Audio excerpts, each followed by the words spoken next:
Magandang umaga po kapamilya. Ito po si Father Jaybo at tayo na po't magkapet pandasal. Alalahanin na naman natin ang People Power Revolution na tinaguri ang isang mapayapang pambansang pagbabago. Naganap ito noong 1986 nang si Pangulong Ferdinand Marcos ang presidente ng Pilipinas. At tuwing papalapit na ang Pebrero 25, naaalala na lamang ito bilang isang araw sa kasaysayan at isang araw ng bakasyon. Ngunit kailangang sariwain ang alaalang ito, hindi lamang dahil ito ay isang politikong pangyayari.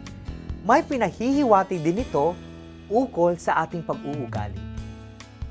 Tatlong bagay ang dapat tandaan.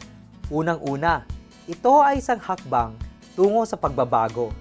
Nais ng ating bansa na umunlad at makaraos sa ating malubhang kahirapan sa pamamagitan ng pag-aayos sa mga sistemang di nakakatulong sa ating pagpapanday ng bayan. Pangalawa, ito ay isang mapayapang pagbabago. Ayaw na natin ng karahasan, tulad ng nakita natin sa Iraq, Israel, at sa ating basilan. Maaari ba tayong magtulungan? Pangatlo, ang pagbabago ay maaaring maganap sa pakikiisa.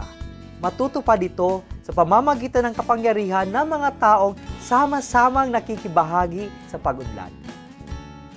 Ipagdasal natin na ang ninanais nating pagbabago sa ating buhay komunidad, sa ating kabuhayang Pilipino ay hindi mauwi sa turuan na lamang kung sino ang dapat sisihin.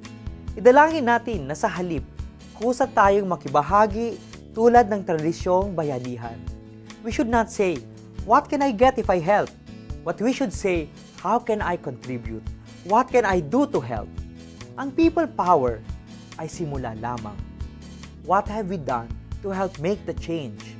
Kung wala tayong naitulong kahit isang kusing, huwag sana tayong umasang mabilis ang ating pag-ahon.